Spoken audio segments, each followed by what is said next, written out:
Good afternoon. Welcome to the Cutkosen webinar series. My name is Gina Powell, and I am a youth mentor with the Muskogee Nation Youth Services. I'd just like to say thank you for joining us today for our presentation. All right, so first of all, everyone should be muted throughout the presentation, but if you experience any issues, please send us a message to the chat. We may also ask questions throughout the presentation, and you can use the chat feature to respond. Throughout the presentation, if anyone has a question for the presenter, you can use the question and answer the question and answer feature as well. And we will also allow time to respond at the end of the presentation for all questions or comments. And for those of you joining us on FB Live, you can communicate with us just by commenting in the comment section. And again, I'd just like to say thank you for joining us today. And first of all, I just want to take a few minutes to talk about what we do at the Muskogee Nation Youth Services. Our mission at the Muskogee Nation Youth Services is to empower youth by connecting to culture, community, and resources. Our program goals are to foster advocacy.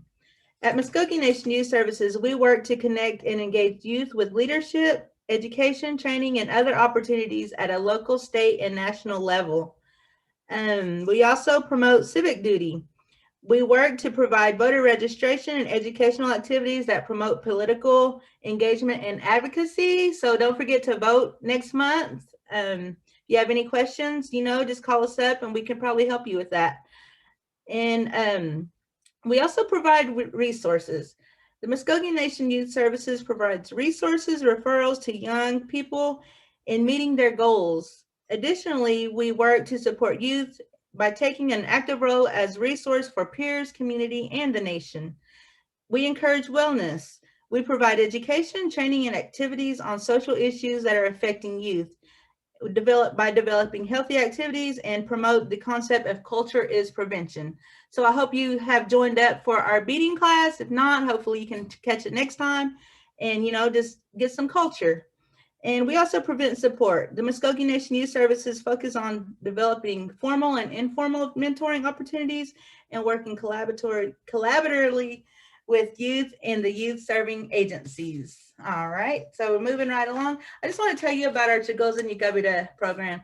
Our Cutkosen Yekvpetv program is a program for youth and young parenting adults.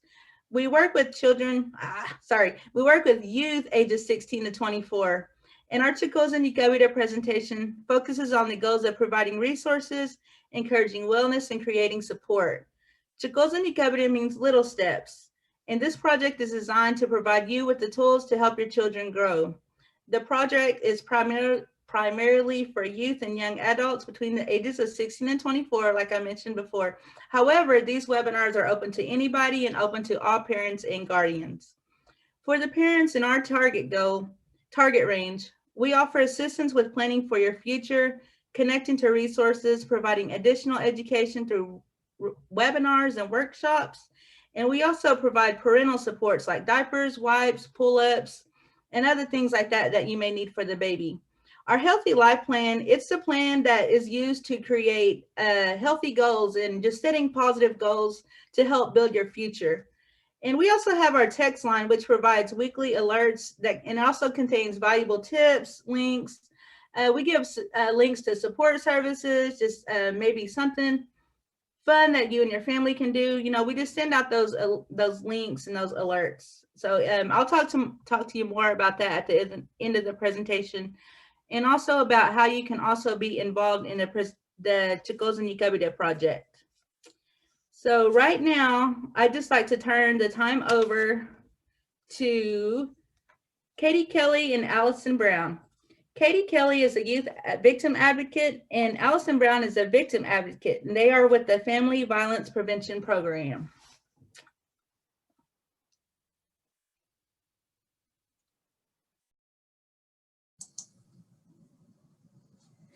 Hi, my name is Katie Kelley. I'm the Youth Victim Advocate with Creek Nation's Family Violence Prevention Program. And I'm Allison Brown. I am also a victim advocate for domestic and sexual assault victims. we are new to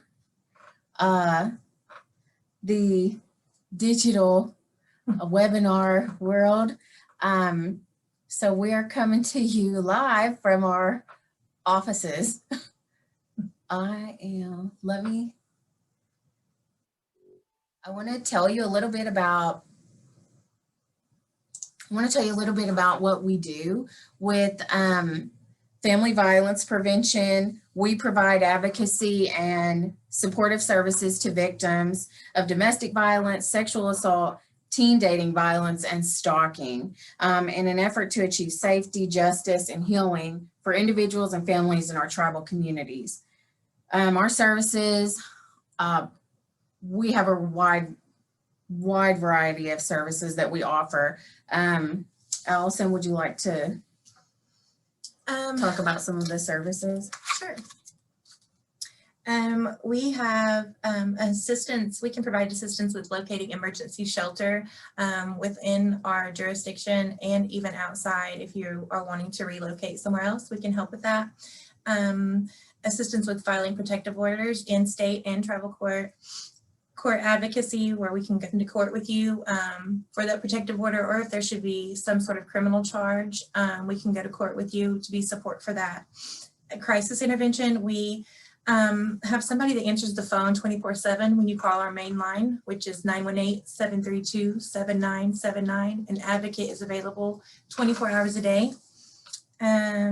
Legal advocacy, we have we partner with other agencies to provide legal services to those in need and those who qualify for those services. Emergency transportation, safety planning, support groups, and those are limited right now due to the pandemic. We do provide counseling services. We have a therapist within our office, and we also refer out to others. We have we provide financial assistance, and that's case-by-case basis. And we also do referrals to other services if you have other needs as well. So today we're just going to talk some about dating violence, and then maybe some red flags of what to look out for. In my role as a youth advocate, I do spend a lot of time with teenagers, and as a mom of teenagers, I do know that it is becoming more and more normal to see behaviors that are not okay. And it's becoming very normal to accept those. So we will go ahead and get started. Let me see if I can do this.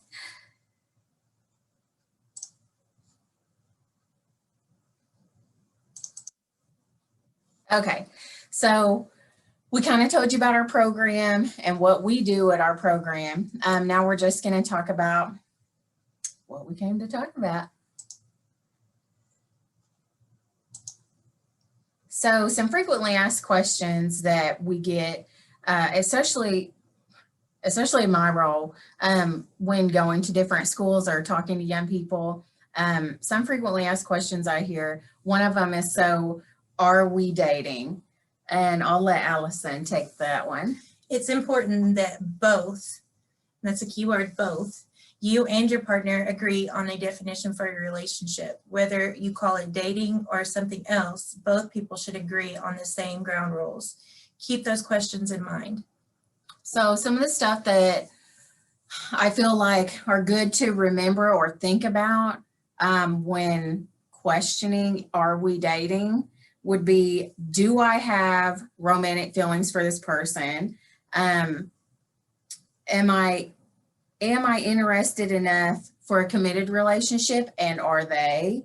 Do you hang out or go out on dates, or do you go out with a group of friends? Is the status of your relationship something you have shared on social media? Because we know social media is so important. Keeping that in mind. And then, do both of the people in the relationship agree that it's exclusive? So are y'all dating somebody else, or just dating each other exclusively and nobody else? So those are good things to think about when you're wondering, are we just hooking up? So the next frequently asked question was, does hooking up count as dating? And then also, does hooking up count, like, if there's abusive behavior, does it still count as dating violence if we're just hooking up? So do you want to handle that one? Yes, hooking up is a broad term, but generally it refers to casual encounters between two people who can be friends but don't have to be. They may or may not be monogamous and can include sex. So even if you are just hooking up, your partner should never be disrespectful or controlling. You guys should both be able to communicate your feelings without being afraid of negative consequences to communicating those feelings. The rules for a healthy relationship and the roles of a healthy relationship still apply to hookups too, because literally a healthy relationship could be a friendship. It applies to spouses, it applies to family members, and it applies to dating partners and hooking up partners. The next one, so we're not dating. How can I be abused? How would it be dating violence if we're not even dating? Abuse affects all types of relationships, not just long-term or committed relationships. Even if your relationship is casual or you've only hooked up once, you can still experience abuse.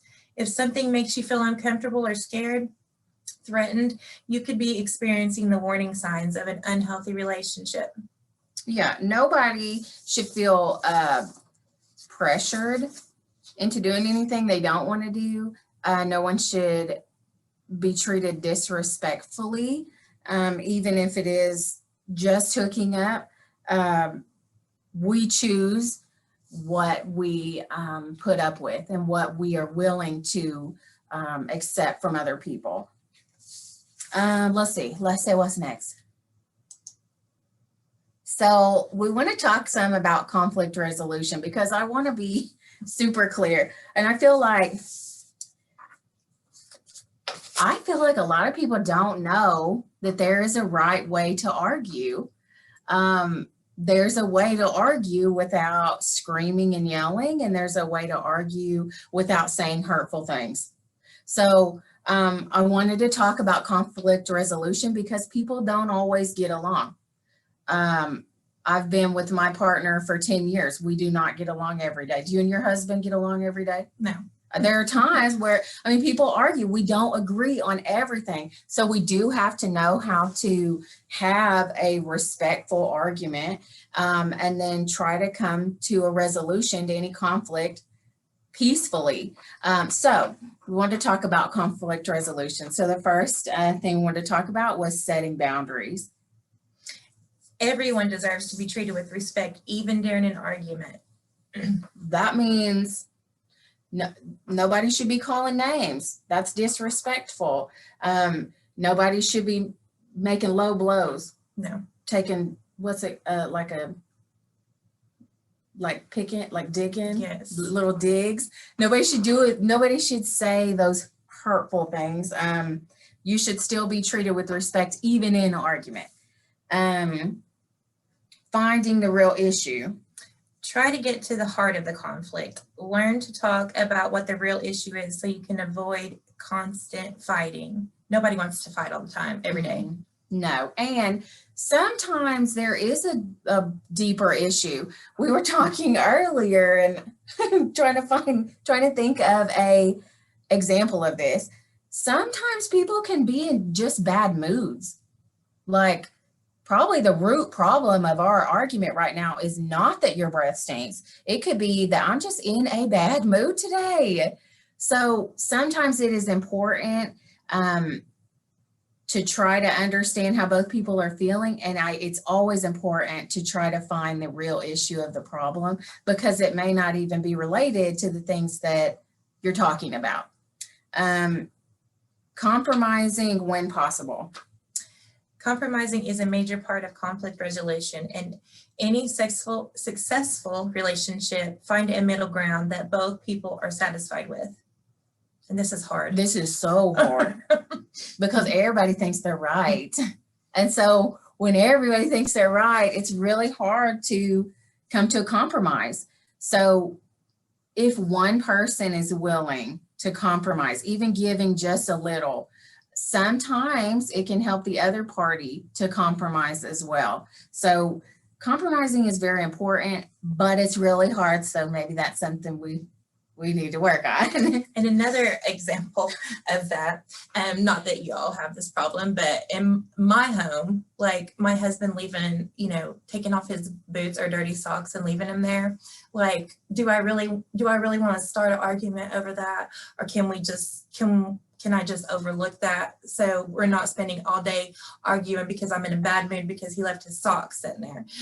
So it's just, I don't want to say pick your battles, because if there is a problem, address it. It's always better to address it than to let it fester. But there are, yes, some people can be in a bad mood, or yes, you left your dirty socks on the floor and that did make me upset. So, talk about it. And so the last one, I'm like, hold on, where are we at? Consider everything? Yes. Okay. Consider everything. Is this issue really important? Does it change the way you feel about each other? Are you compromising your beliefs or your morals? And if yes, it's important that you really stress your position. So if this is something that is very, very, that you strongly believe in and you cannot compromise on it, it has to be addressed. Because if not, you may have to agree to disagree.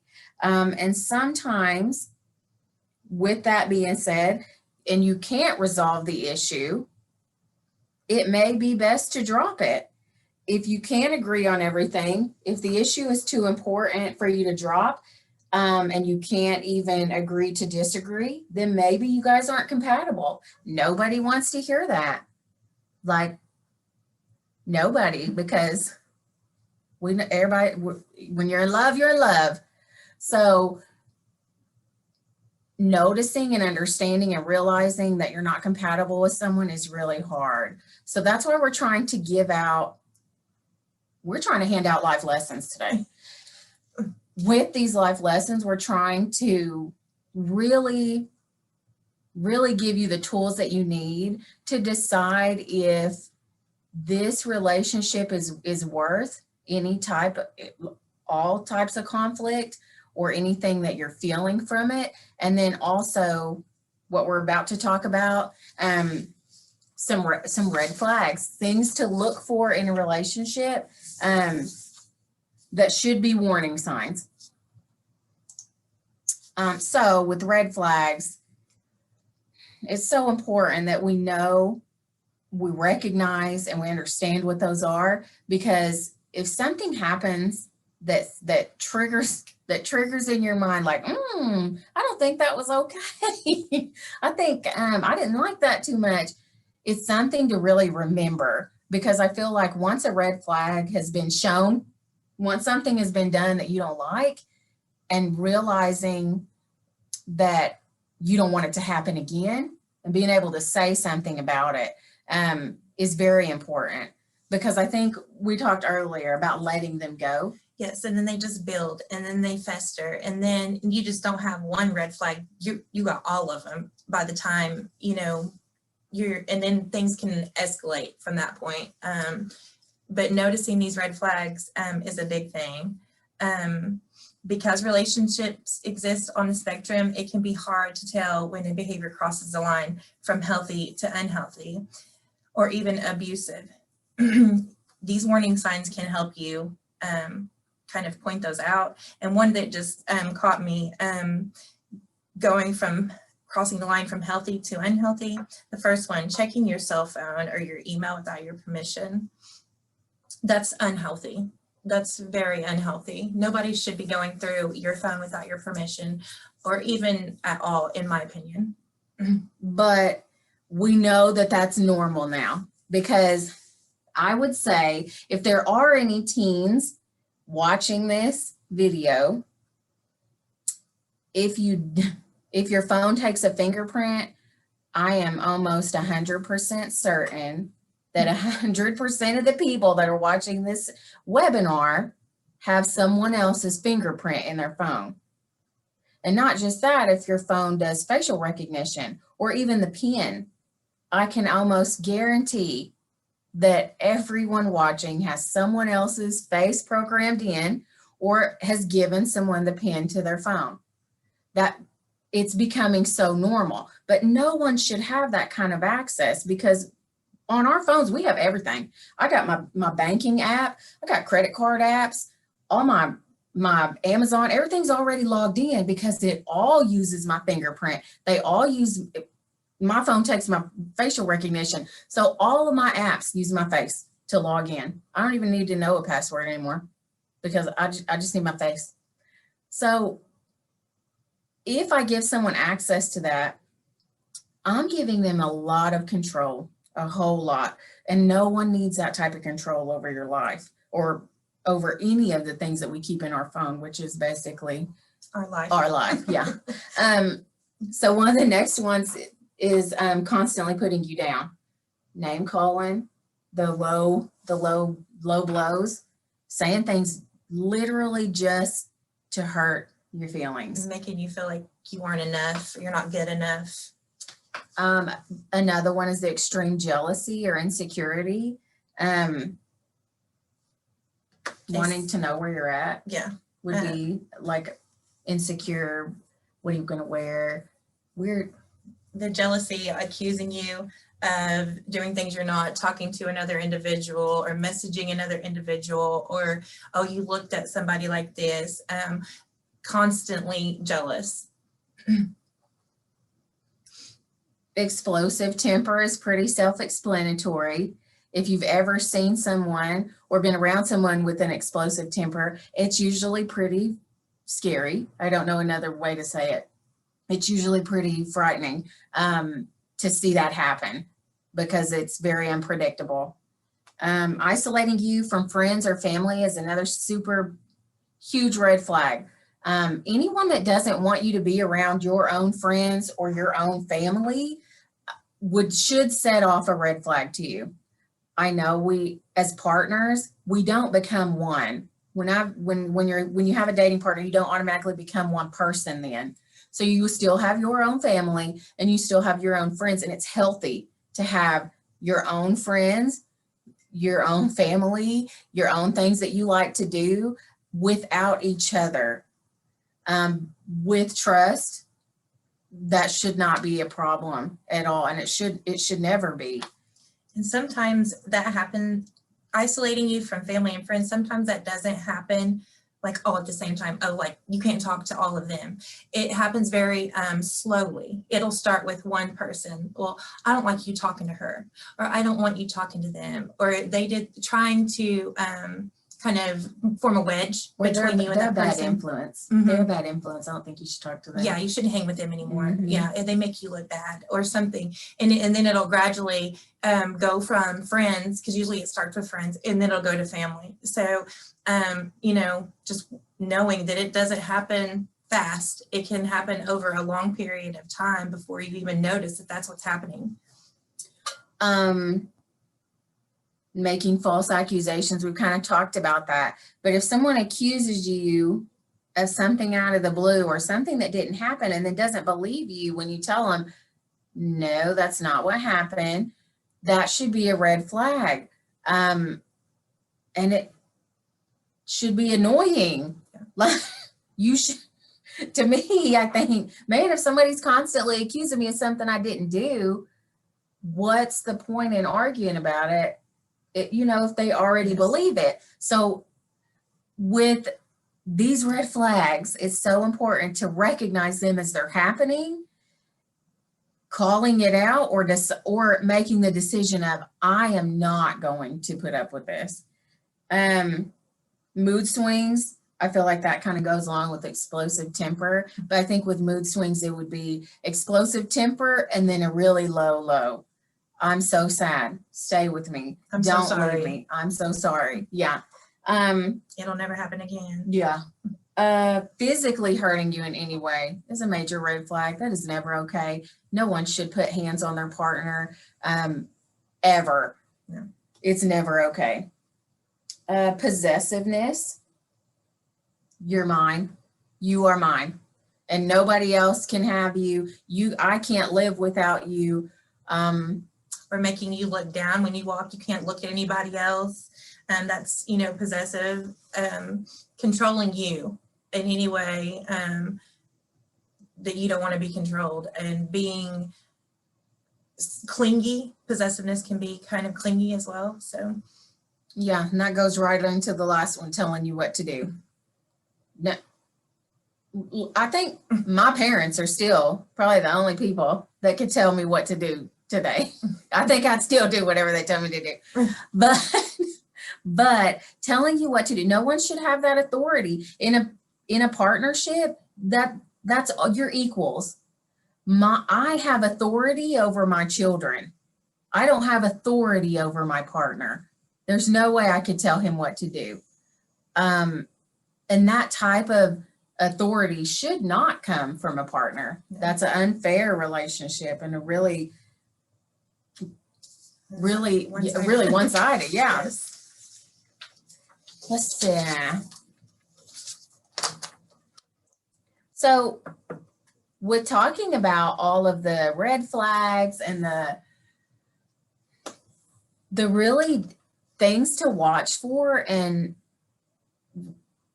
like abusive type of relationships, just with dating violence, I feel like it's also important to know that self-care can help so much for us to manage stress, to promote our mental health, for our well-being, to bounce back from burnout or from stress or from trauma, and to help us realize our own responses to that stress, so we can come up with coping skills to help us deal with it.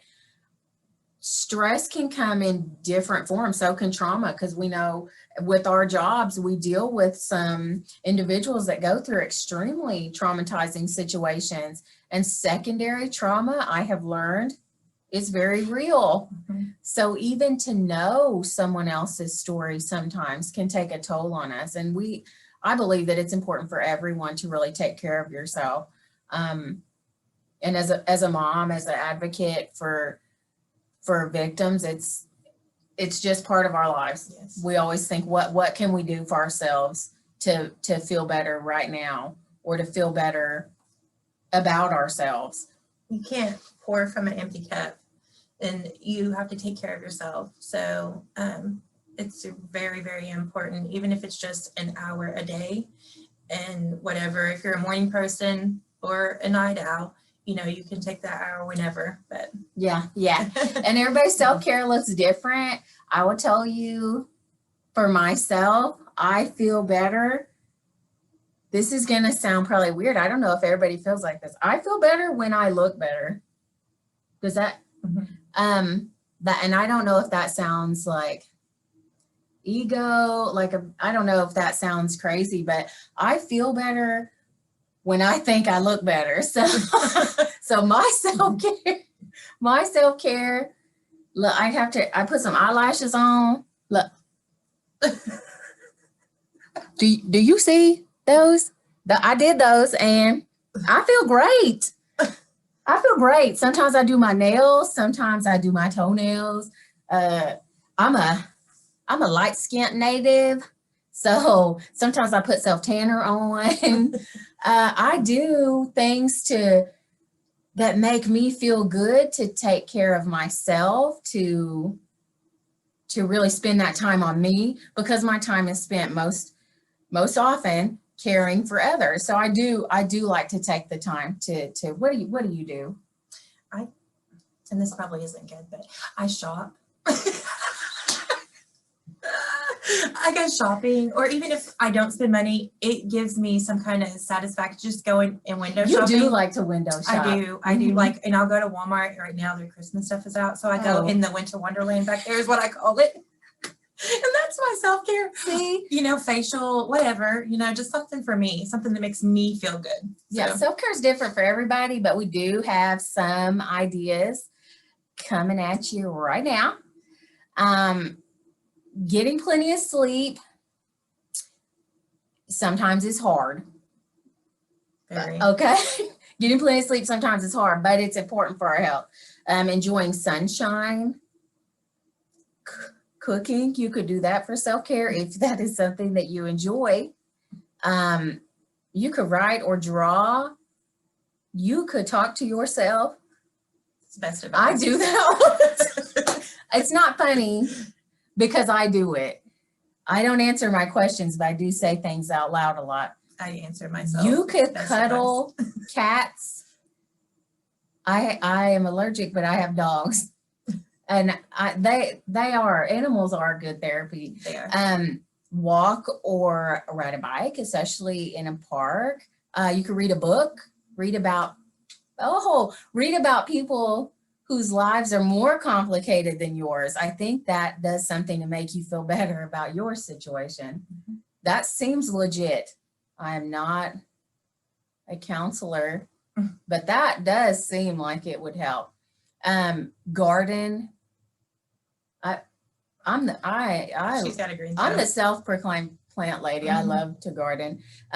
Get a hug if you're a hugger. If you're not, I don't advise. And if you do want a hug, get one from a hugger, Yes. not someone that's not. Get consent. This last one, talk to select people. That could not be stated any better. I really like that one. I know I have different friends for different parts of me. Does that make sense? Like, I have friends that I can call and talk to when I'm down, and I know they will say the right things and they will understand and they will be so open-armed to me. I have friends that I call when I'm really bad, and I know I can vent to them and they're not going to say anything. I have people that I don't talk to and I wouldn't choose to talk to if I was in a situation that I needed somebody. We talked about this earlier. Certain ways that I protect my peace. That's what I protect my peace. I will unfollow people on social media. If just looking at their posts irritates me, I unfollow them. They don't know that I'm not following them. And then I am no longer irritated by seeing random stuff on there. So I protect my peace by not seeing some of the things on there. We can all do different things for self-care, but I do really like to protect myself. If I know something's going to upset me, try not to be in it, try not to be around it. If a certain person upsets me, I try to keep my distance.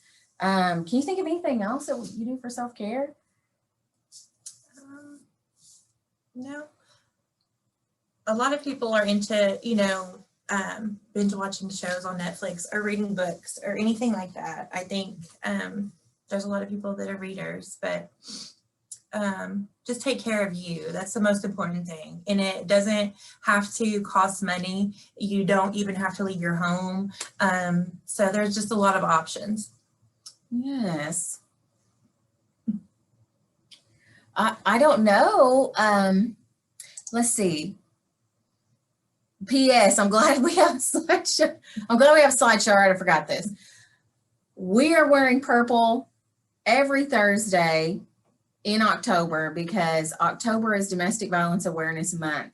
We are using our clothing and our voice to raise awareness of domestic violence and how prevalent it is right here in our own communities and across the world.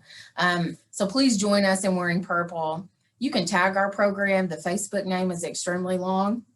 It is Muskogee Creek Nation Family Violence Prevention Program, all together. So it may be a little bit, I think you can search FVPP and it will pull us up.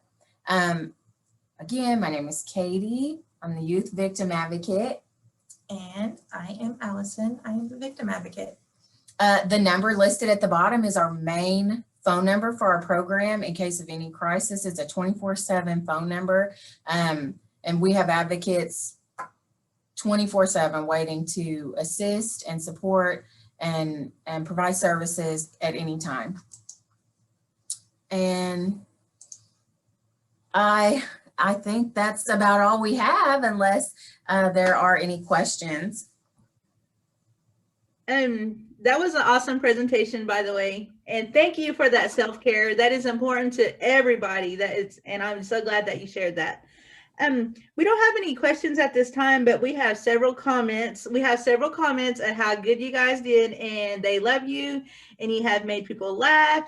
And thank you as well, because it has also put me at ease, because I was a little nervous in the beginning. So Me thank too, you, me too. ladies. It's okay. You were nervous because I was nervous. Yeah, I think so, but we made it, and thank you. Like I said, you people are showing you guys a lot of love. First of all, it said, what a comment was made that it says, it is also helpful to set a goal during conflict resolution so you are working towards the same goals. That's good advice. That's That a is really good tip. Goals are good in all aspects of our life. So I never even thought about setting a goal in conflict resolution. And I think that's really beneficial even in the workplace. Mhm. Yes, very important. Another comment was made that it says, it is important to remember compromise should not make you feel like you have lost something. One person getting their way over the other is not compromise. True. True. That's truth. Word. Word. All right. Does anybody have any more questions? FB Live, you got any questions? You want to questions, comments, anything that anybody would like to say? All right. For more information, you can call 918-732-7979. That is to the Family Violence Prevention Program. For after hours help, you can call 911 or call the Light Horse Police at 918-732-7800 or 877-547-3390. And I just like to say thank you. A few of the points that I got out of that was, just you're healthy when you and your partner is able to have their own friends, and you're able to trust, and your own friends and your own family, and able to trust. So I think I'm pretty healthy. I think we're doing pretty healthy. I like that you heard that. I mean, you said that. And also, Allison, when you said you can't pour from an empty cup, we've got to take care of ourselves before we can take care of others. And I really like that. That really stuck out to me as well. And also follow people on FB. Keep your peace. If you don't like what they're saying, just keep your peace. Unfollow those people, like you said. So I got a lot of great information out of this. Again, it's Katie Kelley, and she's a youth victim advocate, and Allison Brown, she's a victim advocate, and you can call them at 918-732-7979 at the Family Violence Prevention Program. I just want to add one thing really quick. If anyone has a question that they'd like to ask to keep confidential, you can always you can Facebook message our program, and you can always call us at 918-732-7979. And those calls are completely confidential. So I know sometimes it's easier to type it out instead of saying it out loud. So if you want to message us on Facebook, that stays completely confidential, even through Facebook. One last comment. Someone said that your hair looks great today, Kelly. All right. Again, I'd just like to say thank you for this awesome presentation, and thank you for everything that you have done for our nation. And like I said, there's a lot of great comments coming. So thank you, ladies, for all that you do. And again, thank you for doing the presentation. Thank you. Thank you for having us. You're welcome. All right. 1 second. So,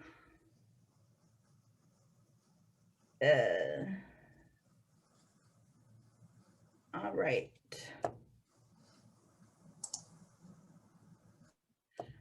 So, when the webinar closes, you will be able to link to a survey and give us some feedback. And we value your input so that we continue to improve our services. If there's anything that maybe you would like to see us do, just shoot me an email at gpowell@mcn-nsn.gov. We can work on that for you, maybe getting something out there that you would like to see. Our next webinar is going to be on Thursday, November 5th at 3 p.m. It's going to be under underage alcohol and prescription prevention. It's going to be by Shelley Bird at MCN Department of Health. And So again, I'd just also like to mention our Cutkosen Yekvpetv program. And if you are pregnant or parenting in between the ages of 16 and 24, and you would like to know more or become involved with Cutkosen Yekvpetv program, please contact our office and you can speak to me or Nancy Mason. Our number is 918-549-2557. Also, I would just like to remind everyone everyone watching today, if you would like to receive parenting information, to text at Little Steps at LTL Steps to 81010. Again, I'd just like to say thank you. If you have any questions or comments, just call 918-549-2557 or give us an email. And again, just thank you all for joining us for our presentation, and we will see you next time. Thank you.